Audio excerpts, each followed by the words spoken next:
Hello, my name is Shamika Colon, and for the implementation essay, I've decided to do a video. And so my correctional program is going to run about 10 weeks, and it would be in 2-week increments. And I look to establish a program where I allow nonviolent offenders to be released into the community for, like I said, a 10-week period. And the idea of the program is to release offenders to the community for 2 weeks at a time, where they have the opportunity to work and commit to community service and report back to the prison system after the 2 weeks, where then they will be reviewed, and upon consideration on how they've been doing and how successful they've been in the community, they can continue on for another 2 weeks. Again, the program altogether would be 10 weeks. Once the program is completed and a nonviolent offender hasn't had any problems and has made progress in the community, they would be reviewed, and at the end of the program, they would have the opportunity to be released to the community with a cleared sentence.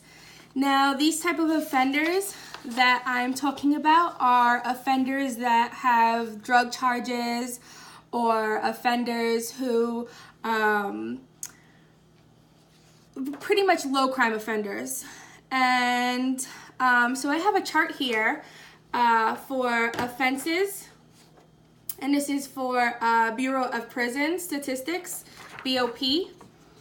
And it shows here a large amount of drug offenses that are in the system, and that is bar E, and that's about a little under 50%, which is 46.2% of drug offenses are incarcerated and have been incarcerated for many, many years. And as you can see, all the other ones are very low, and such as burglary, homicide, aggravated assault, kidnapping offenses, robbery, sex offenses.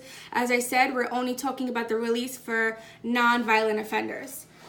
And I also look to fund this program through taxpayer dollars, and that really shouldn't be an issue, as to we already pay to have them incarcerated. Depending on the state, New York City, we pay about $60,000 for one offender to be incarcerated.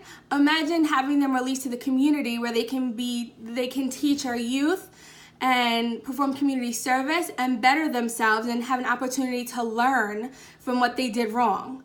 Now, like I said, it shouldn't be much of a problem because we are funding already. So we just put it in a different place.